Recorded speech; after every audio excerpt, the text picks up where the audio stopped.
Good morning, everyone. Good evening, good afternoon, wherever you are, and welcome to this week's weekly energy boost. My name is Elisheva, and I am here with David this morning, and we are discussing this week listening to signals. I think one of the number one questions we get is, how do you know when to? How do you know which is right? How do you know what's the best thing? And the truth is, there is a lot of wisdom, a lot of understanding, a lot of guidance that the wisdom of Kabbalah provides on how to gauge when, what, how. One of the things we're going to be talking today about is just that. And hopefully by the end of the episode, you will have not the answers that you need, but at least the approach that will support you in being more in tune with your inner compass. The weekly energy boost is just that, a boost for your energy this week.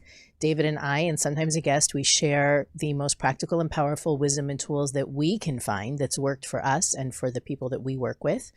So you can have not only the best week, but so that you can take those lessons into your life and make them work for you all year round, all lifelong. So we've been speaking this month. We opened a series last week really around last week was about wholeness, but really what we're focusing on is wellness, how to combine the energies of growth and health and wellness into both our spiritual and physical well-being. So today we're really talking more about resolving the conflict between the body and the soul. One of the first things we talk about in the beginning classes of Kabbalah studies is the fact that we have those two consciousness within us at war. Maybe war is a bit of a harsh illustration, but there is this pull between the body and the soul that is really what creates most of the conflict in our lives. Even if you've ever felt like in a relationship, you've had a challenge. At the end of the day, if you really look at it, the challenge is that your body wants something, and your body includes your ego, your selfish desires, even our emotional state, according to Kabbalah, is associated with the physical body. And our soul, which is our higher self, our more elevated self, the part of us that really sees the big picture and is able to look at an argument or a conflict and say, you know what, it's not worth it. That conflict between the body and the soul is actually the problem, and the relationship itself is not the problem. So what we want to break down for our listeners today is really how to resolve that conflict, where first the conflict comes from, how to resolve it, and some tips and tools, maybe even some success stories around how to navigate that. I also asked our followers on Instagram to share with us some questions, so I'll be pulling from that as well. Very nice, very nice. So where do we wanna start here? I think I think one of the ways that we can address this is a lot of times people have pain in their body. You want to go there? Is that where you want to say? Absolutely. Yeah. Okay. So people have pain in their body. We all do. I do. I did this week even, and a lot of times people ask me, why did this happen? Why does that happen? And if you can think about in your own life, if you're going through that now, or you recently have, your body was trying to tell you something without knowing the person more intimately and knowing what's going on in their lives. The general response to it is that there's some kind of incongruency between what you want to do and the path that the universe has set out for you. And those who have bigger desires or are moving at faster speeds will experience those signs and messages more frequently and in a bigger way. So for example, I'm just giving an example. A person says, I want to start enjoying my life and enjoying the moments as opposed to working so hard and being on the hamster wheel where you feel like you're just jumping from one thing to another. A person will either feel that they have this desire, say that out loud. Sometimes they share it with us, they share it with a mentor, a friend. and they even ask for help, and they say, well, how do I do that? So they put that energy out there, they put that vessel, that desire out there, as the Kabbalists say, and then they move on with their life, and they look for ways to make their life better. But what's happening now is when you say something, even verbally or deep down inside, when you make that intention known to the universe, you're asking for the universal power of good, which is the light of the Creator, to assist you in that process.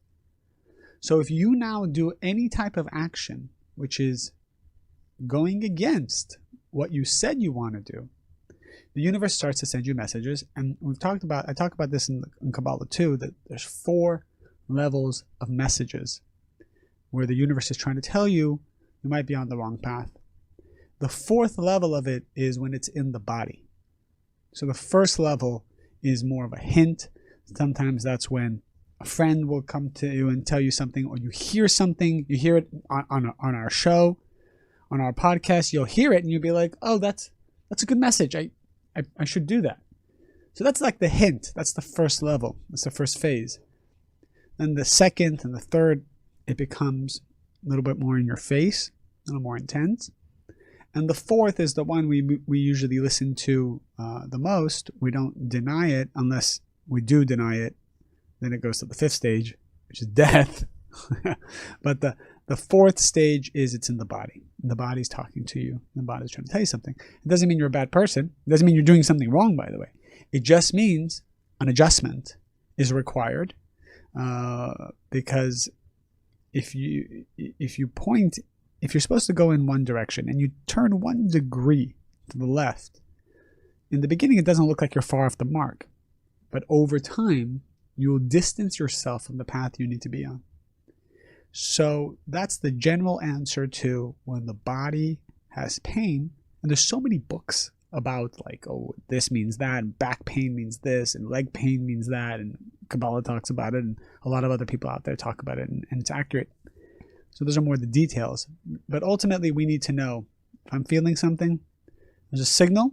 I need to pause for a moment and understand what the signal means. Right. The universe, the volume on the universe fluctuates from whisper to 2x4, right? At a certain point, and I think that that's something that a lot of people experienced in this past year, is a situation where they could no longer ignore what was going on, right? So part of the, I guess, the function of the universe, you might look at that 2x4 as punishment or as a bad what sign. You mean by the 2x4? That you get whacked upside the head with with something chaotic, something that's forcing you to change rather than giving you the choice, the options. I can think of so many examples where, a person is sitting there and is looking, okay, well, I can quit this job. And this is we're talking about more internal choices, but a person can quit this job and move on to the next level, or they can stay comfortable where they are. Sure. And so you see those 2 examples and you fluctuate between the pros and the cons, and you make your lists and you ask your mentors. And at the end of the day, you either take the leap or you don't. But that kind of choice is a lot more comfortable than you get fired and you can't pay the bills, so you've got to take whatever job comes your way. The point is that it's a lot easier. The Kabbalists use the term mercy. When you're choosing change, when you're choosing growth, the path is much more merciful. You have a lot more, not only what I would call support from the universe, but it goes easier. It goes smoother. The hardest part is the choice. And once the choice has been made, it's sort of like a gliding into the next level. Whereas when a person has to go through that change kicking and screaming, there is a lot more chaos and misery, suffering that's attached to that change because of all of it's like from the whisper to the 2x4, there's increasing levels of, what's the word on a car? Drag? Like, you want an aerodynamic choice, you want an aerodynamic process, pay attention to the signs and signals. Choose earlier than waiting for the drag on the car to be so difficult that it's almost like you have to get out of the car and push it in order to get it to its next level. So whereas you could have just glided to whatever that choice is, to that next level, Instead, you're literally pushing tons of weight in order to get to the same spot. And the body is, a lot of us say things like, I wish I didn't have to deal with this, or why is this such a burden for me? The truth is, without the body, and I look at, one of the things that I like to do is to look at what other people are doing. I think we talk about this a lot. I like to look at, which of the meditators, which of the meditation experts has the most following, what are they meditating on, or, the up and coming authors or masterclass teachers. And I'm always interested in what people are drawn to. Mm-hmm. And one of the things that is, that I see a lot of people drawn to is, think and grow rich, right? Mm. Change your mindset. If you've ever read Think and Grow Rich, you know that it really is all about changing your inner perspective, which then is going to result in external results, external change. It's guaranteed. If you follow those, he gives 20 different things you've got to do, no question, you will experience an upgrade in your reality. However, with the spirituality that's out there, a lot of it is a sort of rejection or denial of the burden of the physical reality, right? Disconnect from it. Don't pay attention to it. Kabbalah teaches we need our bodies, that without our bodies, we actually cannot make progress spiritually. At least there's a very deep study about this, about how eventually the body will be the vehicle by which we achieve total oneness with the light force of the Creator. That's maybe for another episode. Mm-hmm. But the idea is that we need our body. Our body is we say our body is a temple, right? It is spiritual work to take care of your body and to honor it. We are not here to deny it. There's no sleeping on coals or push pins. There's no flagellation. The idea is that by my will controlling my body becomes a vehicle for expressing my soul. And it's a very difficult, I shouldn't say difficult, it's very simple. Yeah, that's what it is. It's not easy, but it's simple. That the more I can be in tune with what's going on in my inner world, the greater sense of purpose, fulfillment, and control I'll have in my outer world. We also talked about 4 phases where the universe gives you messages. We also have 4 phases inside of us. The concept of 4 phases is very deep in Kabbalah, and we talk about it in our classes. And maybe just to share a little bit of that depth and use some of the Kabbalistic phrasing, because the phrasing has energy. Sometimes we might use words in Aramaic or Hebrew from the original texts from thousands of years ago, also because the Kabbalists say that even though we're saying in English and saying it in a fun and relatable way, because we want to relate to our audience, we also want to draw from the original text and the sourcing. So it says that these 4 phases also apply to the 10 dimensions, without going too deep into it. And the phrasing is called Chokhmah, Bina, Zerampin, and Malchut. And what it really means is that Chokhmah is the person's thoughts. It really starts with our thoughts. And it really, there's even a stage before that, which is like the intention of the person, but we're not going to go there. It just starts with the thoughts. As soon as you start having certain thoughts about something, it's already your energy is being expressed in this world. And this is why, if the thoughts that come are not corrected or dealt with, if they're negative thoughts, the universe already starts to oppose you and interact with you based on what your thoughts are. And this is why thoughts are so important. Sometimes people dwell on negative thoughts. Have you ever had a morning where you just woke up and you got into that kind of stressful situation? You started having thoughts about someone or something, and you're kind of cursing them in your mind, and you're upset with them, and you're having a dialogue in your head. I call it we do this in the shower a lot. And we're just like sitting there under the hot water and it's melting you and just like thinking about something over and over again. Already what you're doing is you're telling the universe to interact with you. If it's negative thoughts, you're telling the universe, okay, I know this isn't good, but I'm not going to stop it. You need to stop it. You need to do something to wake me up. And then from the thoughts, it goes to kind of the feelings, what's in your heart. And this Sometimes it happens to me that I don't even remember why I'm in a bad mood. Right. but I just know that I've been harping on some conversation I wish I had done better, or what I'm going to say next time. Right. And I'm like, wait a second, why do I feel like this? Right. Right. And there's very, very subconscious stuff that starts even what we call at the level of the keter. But let's go to the second phase. It's the feelings. And this is kind of what's in your heart. So the thoughts usually lead to, so then you feel a certain way, right? So once you have a lot of negative thoughts, you have to feel a certain way. And Bina has two parts. There's an internal and external part. So internally you feel a certain way. And then there's an external part, which you can see on the face of someone. You know, when someone's feeling something, even if they're not talking about it or expressing it, and they're trying to have a poker face on, there's an energy that comes on their face, because in Hebrew, the word for face and the word for internal are the same letters, right? Panim and Pnimi. So basically, this is where all secrets of palm and face come about, which probably should do a whole show on that, which is you can tell from the energy on someone's face, from their physical expression, but also their spiritual energy on their face, what they're feeling and what's going on inside of them. And we all have this intuition, we can see it. This is the second phase, where then it's your feelings and your emotions. And people who are dwelling in negative feelings and emotions for long periods of time without proactively trying to do something about it, that's another signal you're sending to the universe. And that's why sadness often attracts sadness, and feelings of despondency or victim consciousness often attracts more abuse and more difficult situations, which then make you feel more like a victim. And then the third and the fourth phase are the obvious ones, which are voice and the words we speak.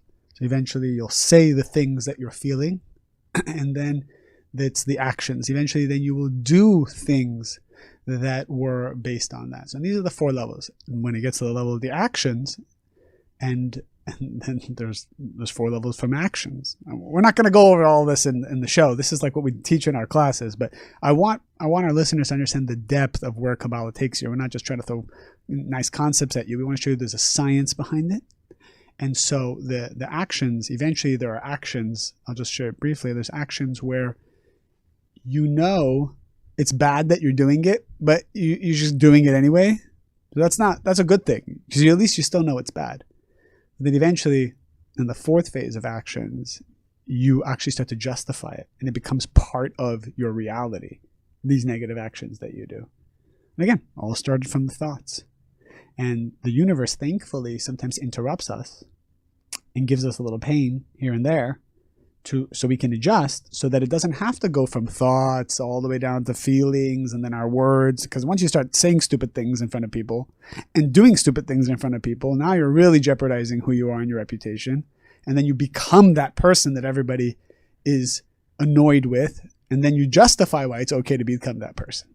So as you can see here, the anatomy of the soul and how it's expressed in relation to the interactions that the universe sends us. One of the things that I found interesting, I plan to share this before David went so deep, but if you look, we often, one of the main text of Kabbalah, the Zohar, is really a decodification of the Bible.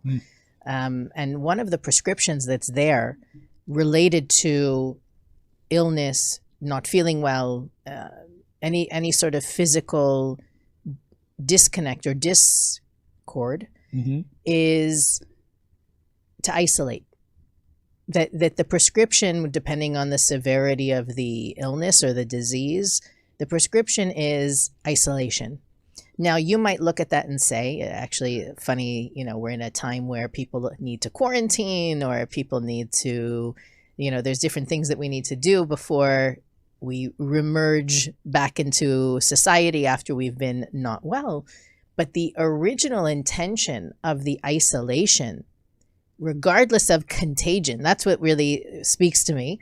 It's not about if you're contagious or not. It's that when a person has, let's say, a skin rash or any kind of form of illness, the prescription is to isolate, whether it's for 3 days, for 7 days, then to check themselves with a spiritual master.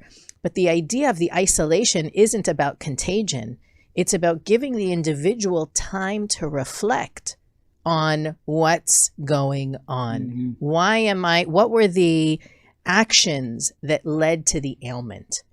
And that, to me, is where real healing begins. Healing begins when the person begins really to reflect. And you look at a lot of people who have gone through major illness, or even witnessed a loved one who goes through major illness.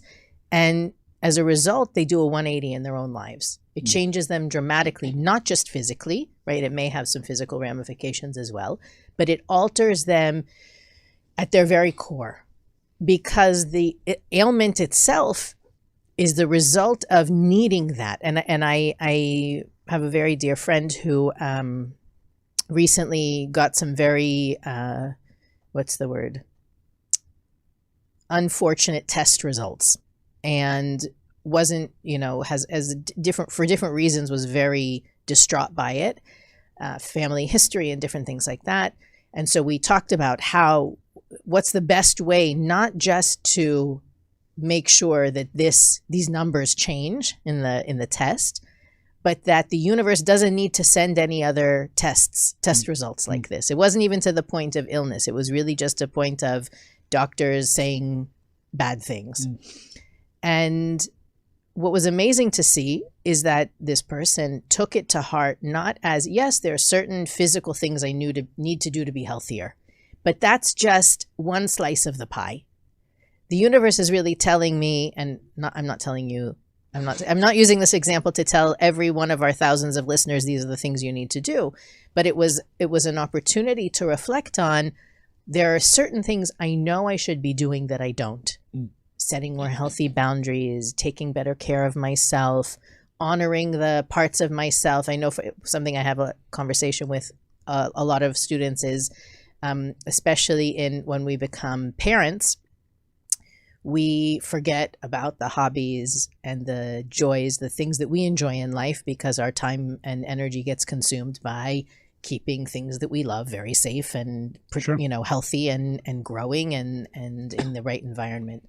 So eventually those kids grow up and they, quote, leave the nest, and then parents are just sitting there like, what are we going to watch tonight? Rather than remembering they loved nature, they love music, they love painting, they love whatever it is that they love. And so it was really it ended up becoming this renaissance, or it's still a work in progress. And I think that's one of the main things that I see in people, those of us who are spiritual and studying Kabbalah even, we end up, we know what we need to do. We know it's going to be uncomfortable. We hold our breath through it. And then we get to the other side of it. And we say, okay, I did it. Right. And then we're relieved because we did the uncomfortable thing. The real goal is not to brace yourself, get uncomfortable, do what's hard for me, and then go back to being comfortable. The real goal is to incorporate what's uncomfortable for me into my comfort zone, to be able to do it. Whatever I dreaded before now becomes something that I look forward to, or that I enjoy, or that, even maybe I don't enjoy it, but at least I'm good with doing it. And it's no longer something I brace myself for. So in doing that 180, it's not about, okay, I've got to do it just until the next test. And then hopefully when the test is over, I actually watched a TV show yesterday where the person, some of you I'm sure know the show, the person went for catheterization. What? Catheterization, like a heart, a stent. Okay. And the doctor said, did an EKG and said, you know what, you don't even need to do this anymore. And the first thing he did was he went and smoked a cigarette. Because before, when the doctor told him he was getting sick, he stopped smoking. But the moment he heard he was okay, he went and he grabbed the cigarette. Right. That kind of temporary, I'm bracing myself, it's difficult for me, and then when things are going to go back to normal, I'm going to go back to my negative or destructive ways. That is going to ask the universe to bring a 2x4 as well. Right. This is a deep concept. This is called the central column, where oftentimes we are one way when things are good, and then another way when things are bad. And if a person wants to know, what's the universe trying to tell me? Well, one thing that the universe is trying to tell everybody is to get to that equilibrium where you view the darkness and the light both as one, and you feel acceptance and joy in both equally. Because what we do usually is we get overly excited when we start to get signals that things are going our way. And we get sad and have anxiety and fear when they don't go our way. And we're always reacting as a result. People say, what's the purpose of my life? The first purpose is to get to that place where you're not reacting. This is Kabbalah 1, Class 1. where you're also not shutting down and becoming numb, because that's the opposite side of this. It's being present and realizing that what you're going through, both the good and bad, is an illusion, and you're taking control over it. As our teacher Rav Berg would say, Kabbalah helps you take life and everything that's going on and put it in a box where you can view it and you can be in control of it, as opposed to feeling overwhelmed by it. So this is called the central column. It's also called Tiferet. It's the point of restriction, if I can use some more of the Kabbalistic terminology. Well, I had something as Elisheva was talking, it brought to my mind another concept about wanting to know what the universe is telling you. In order to decipher that message, it will never be revealed to you what the message is, as long as you think the message shouldn't be happening. As long as you think that this situation is either bad, shouldn't be happening to you, it's wrong, God made a mistake, and you're upset about it, whatever. Or you're being punished. Yeah, I think a lot of people look at when they go through a challenge or they don't get what they want, that it's a punishment or it's a bad sign. Oh yeah, or there's something wrong with me. All of these emotions, even though it seems like maybe they're spiritual in some ways, that I can beat myself up, actually what they do is they put you in a frequency where there's no affinity with the light of the Creator. So you actually can't have the Creator speak to you. We talked about this once around death, because this week also has a lot to do with death and reincarnation. That energy is there. The secrets of souls who passed away can be revealed during this week. And there's a period of mourning after death, which the Kabbalists say is important for the body to go through to release the soul of the person who died. After that week, there's a 30-day period from the moment of death and burial. But then there's another phase where acceptance and joy is actually what brings you closer to the soul that passed, because that's how you have affinity with the soul that passed. A lot of times people think that in order to maintain the memory of the person, to have respect for the deceased, I should feel sad or upset, or maybe not even move on, because I'm in some way disgracing them or not respecting the one who's passed. But actually, Kabbalists say, having acceptance and joy and being able to move on brings you to a closer affinity with the person who passed away. And as a result, that soul can visit you and talk to you and communicate with you, and so on and so forth, which is something more of a reincarnation class. So acceptance of the painful situation is the fastest way to receive the message of why it's happening. And if you're wondering why something is happening and you're not getting the message, because you haven't paused and accepted. And even if you're faking it, but you're trying to accept it, this will reveal the message. And that's a good advice I've been giving a lot of people in the past year, is to at least live life at a slow enough pace that you're aware of the opportunities to ask those kind of questions. Because a lot of us run, like you said before, we're on a hamster wheel. I shared, I woke up this morning late, and honestly, it may very well be a marathon until this evening comes. But most of us live our lives like that. We hit snooze until we can't get away with it anymore. We run out of bed, take care of our physical needs really quickly, get dressed, or, pop in front of the computer to do emails or Zooms, meeting, work. It might be 2 o'clock before we realize that we might be eating while we're working, right? It's like this constant, we're acting like we're sprinting when really it's a marathon. And we sprint from thing to thing to thing to thing to thing. And then only at the end of the day, when we slow down, what we've done or the opportunities we missed may or may not catch up with us. And it's like, what happened there? What was I doing? I can't believe I said that. Oh, I forgot. I learned to say pause. What a pleasure. Why did I forget? I should have said it then. And it's like it's basically a recipe for a life of regret. And the amazing thing about slowing down, you can, I'm sure there are people who are hearing me saying, I can't, I have so much to do. I'm not going to accomplish anything. If I move more slowly, I accomplish so little as it is.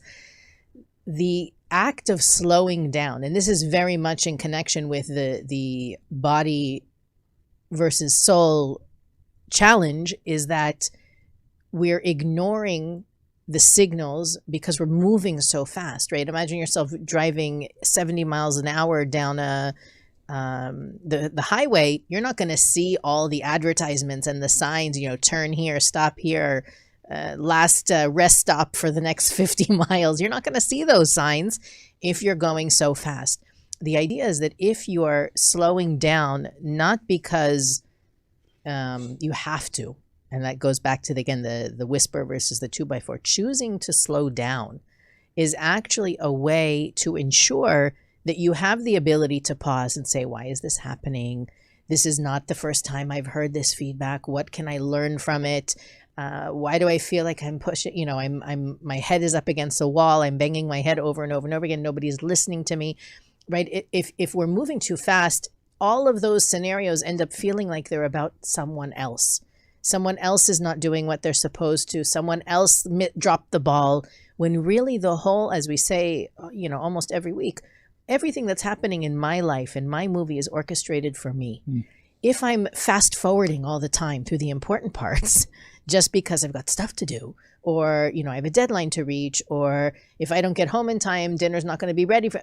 There's so much that we allow to be relegated by if I don't, when I don't, that racing mentality, that we miss the real opportunities that are being given to us to listen, not only to our body, but to the signs and signals that are constantly broadcast by the universe. Eventually, if it comes to my physical body, it's already an indication that I missed some messages that were given to me along the way.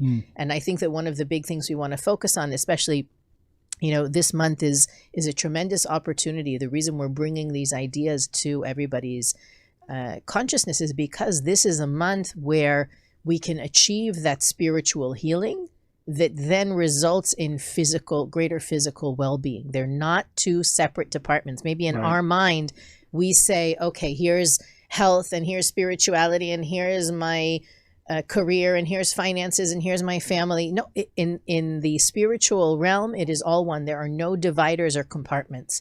So by bringing an increased spiritual well-being, we're enhancing the longevity and the wellness in every other area of our life. Now, the average, I would say, quote unquote person, and then I'll give the mic back to David, looks at spirituality as a hobby. It's something that I'll do when I have time. When I have more time, I'm going to read more. I'm going to study more. I'm going to meditate more. The opposite, you're hearing it from a mom to a lot of kids who have various demands, who works a full-time job that often means working in the evenings. The slower that you move, the more you accomplish. I promise you. It's tried and tested. You have my stamp of... That's only for people who move fast, though. That's also true. But I feel like if you're slow by nature, the more titles you have next to your name, chances are you're moving faster and doing more and thinking less. I'm suggesting the more consciousness you inject, the more time you make. That's really the key. The more time you make for spirituality, the more time you have for everything else in your life. Yeah. David's speechless.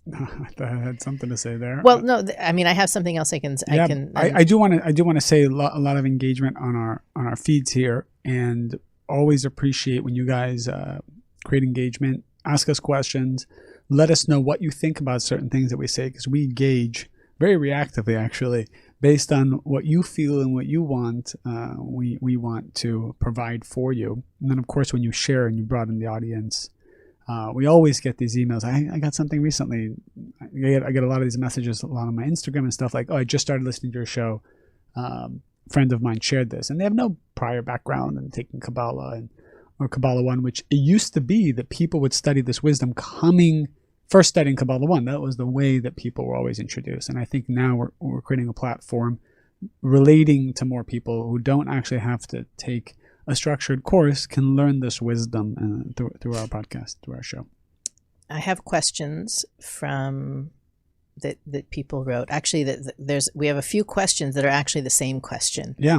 And so the question that I posed on the Weekly Energy Boost Instagram account was, when is it hardest for you to know what to do?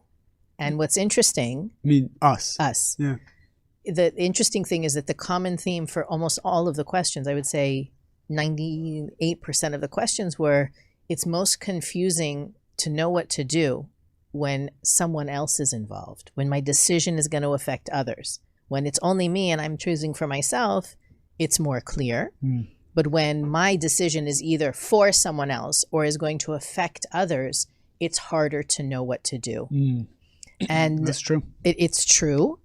But I have like a little Jiminy Cricket voice in my head, like my conscience comes in and reminds me in those moments, if it's good, if it's win,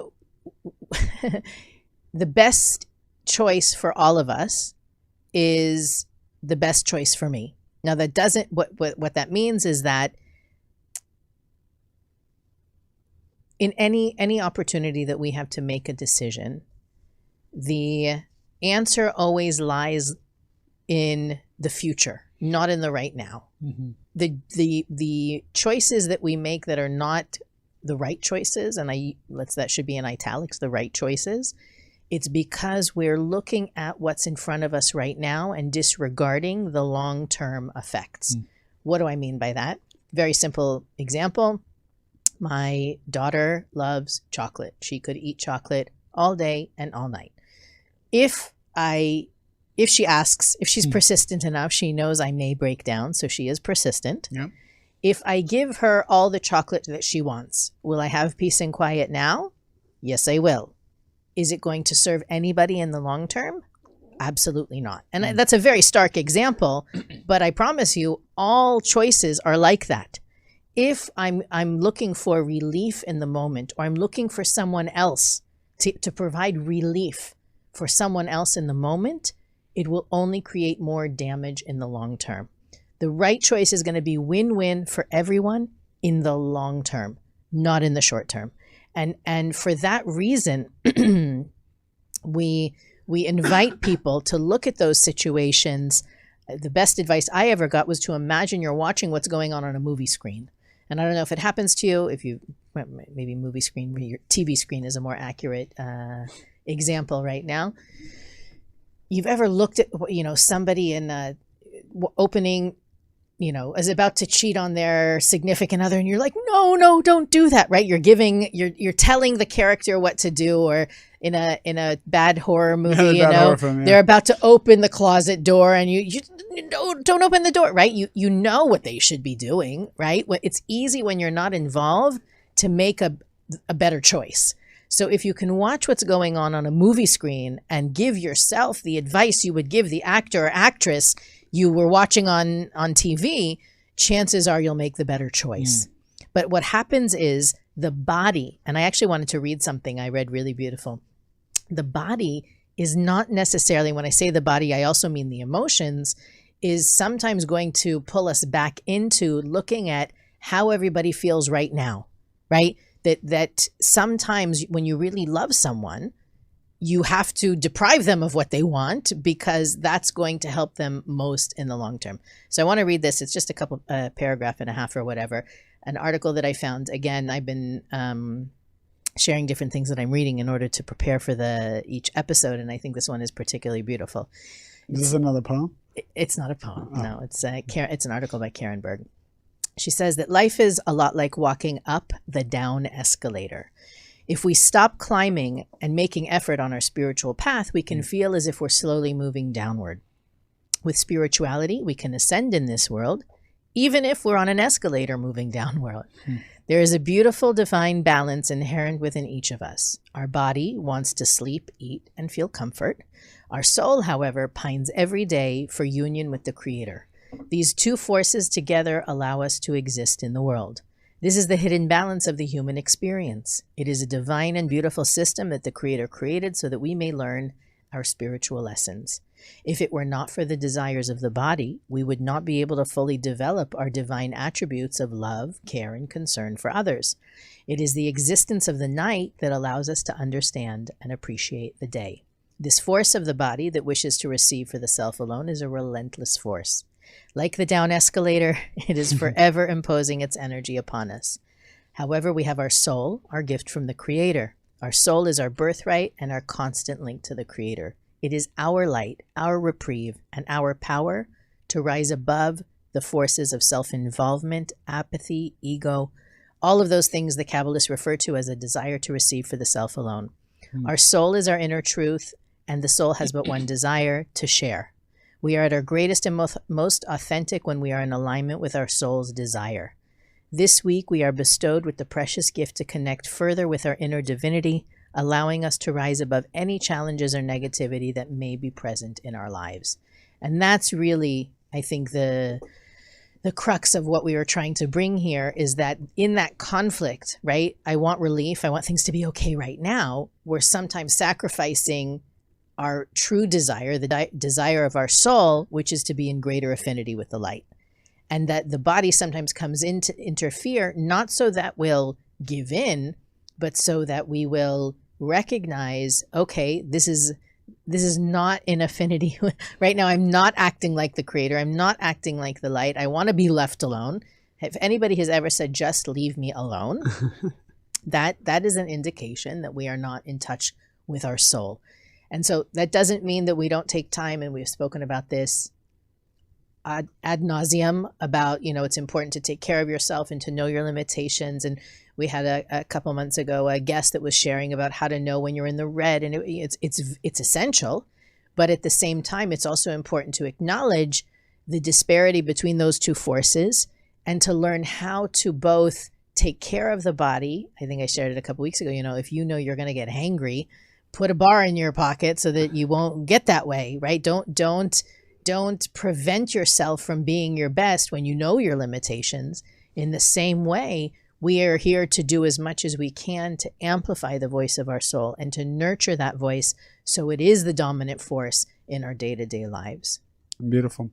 And also to the point of when people say, when is it hard for you guys to make decisions? When I heard that, I said, well, I probably have a list of like 15 open items where I don't know what to do. And it actively bothers me about what to do, how to do it, how fast to do it, who to do it with. And it's just not clear to me, right? It's not clear to me what to do. And I was thinking about it, and I said, well, when was it ever clear to me?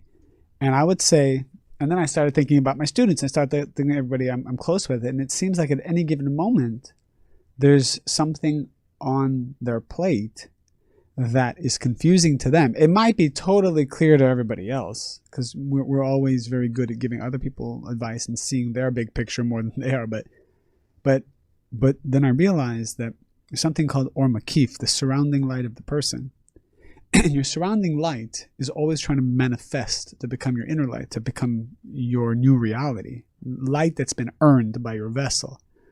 And the way that the surrounding light expresses itself and knocks on your door is by presenting confusion to you.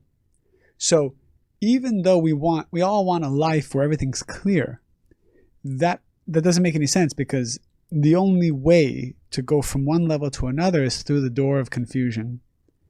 And not knowing what to do is the door that every Kabbalist looked for, because that is the door to your soulmate. That is the door to financial security, to understanding how the world works, to healing things you don't even know are sick, to having a feeling where you have a purpose, to finding the right circle of friends and people to be with. It's usually through the door of confusion. So while people don't ever want a reality when they're confused, it is the reality of confusion that actually is the doorway and the gateway to your next level. So I can't really remember a time where I had less than 15 confusing things on my list. This is also a period, by the way, where things feel heavier. than they are in reality. You know, the little sign on the mirror that says things in the mirror are closer than they appear, your rear view mirror. Yeah. So right now we're in a period in the Kabbalistic calendar where things things are heavier than they appear. And I think it's important to bring it up also with regard to our topic this week, because there's a Kabbalistic, I would say, adage or saying that the harder something is to do, the more light it reveals. Sure. And in times like now where things may feel especially dark, and I say they feel especially dark, what I mean is that you may have no reason to be in a bad mood or to feel heavy, lethargic, dread, but yet for some reason you do. That is a collective energy that we're going through right now. It's a heavy period that we're in right now. And the Kabbalists teach that those things that we do that reveal light. Now, what are the things that we do that reveal light? Anytime we share, we get outside of our comfort zone, we do something proactive, we go against our selfish nature. In times like these, we reveal much more light than in a time where we're not feeling that way. So the body telling us, well, you know, I'm tired, or it's heavy, or I don't really feel like it.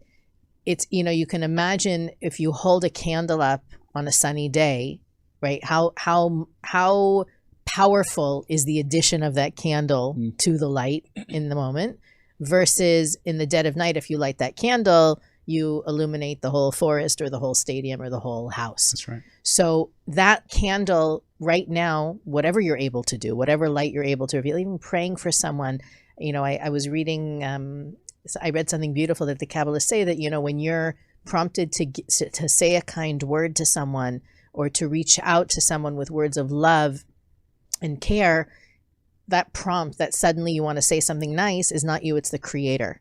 Right. And those kind of words can be healing to the other person.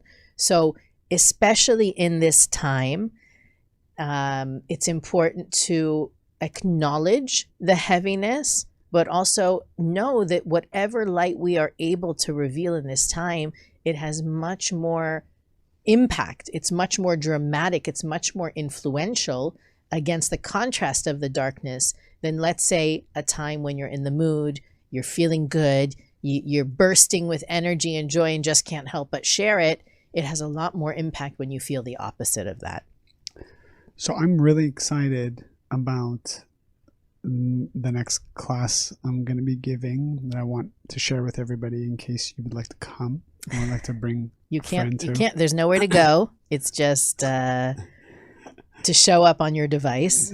I give this amazing class, my favorite class to give, probably every 4 or 5 months.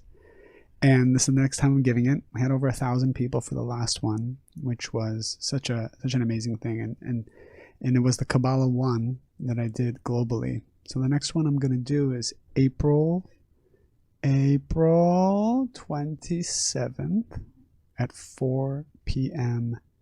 Pacific. 4 p.m. Pacific, 7 p.m. Eastern. I have no clue what time that is for Europe or London, which we normally give that time. But if you would like to join, it's going to be a phenomenal class. This time we're going to do it differently. We're going to do it on Zoom, so that you'll get a special private Zoom link where we can all see each other. And normally it's more of a webinar, but this is something we're all going to see each other. I want to do more Q&A where we bring people on and we workshop. I'm also going to teach it differently. Elisheva knows, kind of frustrates her because I think she created an awesome curriculum and I like to deviate from it. Elisheva worked tirelessly on creating a Kabbalah 1, 2, and 3 curriculum. And 4 and now 5. I'm sorry. Oh, yes. There's a Kabbalah 4 and 5. And what I like to do is look at that curriculum so I know what not to teach. Because if I'm not saying, pause, what a pleasure, at least once a day with David, I've not done my spiritual work. Exactly. I'm here to elevate Elisheva. So by the way, I think people should take Kabbalah 1 every 6 to 12 months. So part of what I like to do is change the lesson plan a little bit, sprinkle more depth in there. And I think even people who are brand new to Kabbalah 1 enjoy and appreciate more depth. And that's what we're going to do. So April 27th, that's in 8 days from today's show. at 4 p.m. Pacific time, a little earlier on the Pacific time. And of course, it's pay what you can. So if you can't afford, you can pay whatever you're able to. And there will be recordings for each class too. So if you just sign up and you can't even make the live webinar, you will get the link to the recordings. Right. And if you're listening on the podcast, you can email us at energyboost@kabbalah.com, and we'll send you the link to sign up for David's class. Right. He only teaches it a couple times a year. So if you haven't taken it yet with David, you can jump on that. You should jump on that bandwagon ASAP. I also want to say, if it's okay, I wish we prepared the slide for it, but I have a private text community that Elisheva told me I should sign up for, and I did. It's called My Community. It's the My Community app. I already have 1,000 people on it, and basically every day I try to send 30 seconds to 60 seconds of wisdom about that day's energy, and sending other stuff as well. If you would like to join it, all you have to do is, I don't know if you can make a slide for this really quickly. No, it's not going to happen. Not going to happen? Okay. All you have to do is text me, and my number is 310-388-4573. And just text hi, and it'll prompt you how to join. So it's 310-388-4573. It's all thanks to Elisheva telling me to do this. And it's incredible because we're engaging people through text. I'm not going to spam you, obviously. I'm just going to send you bite-sized bits of wisdom to give you secrets and consciousness every day. And it's only for US and Canadian phone numbers right now. So even if you live anywhere around the world, you can still get a US or Canadian phone number if you want to be subscribed to this. That's all I got. All righty. So we will continue this conversation in the coming 2 weeks as well, around how to increase our spiritual and physical wellness according to the wisdom of Kabbalah. I encourage everybody to share, like, rate, review, and continue keeping the weekly energy boost circulating around the world. I hear from people every week. It does not cease to amaze me how many people and what corners of the earth we are reaching. So that's all because of you. So thank you. And we'll see you next week on the Weekly Energy Boost.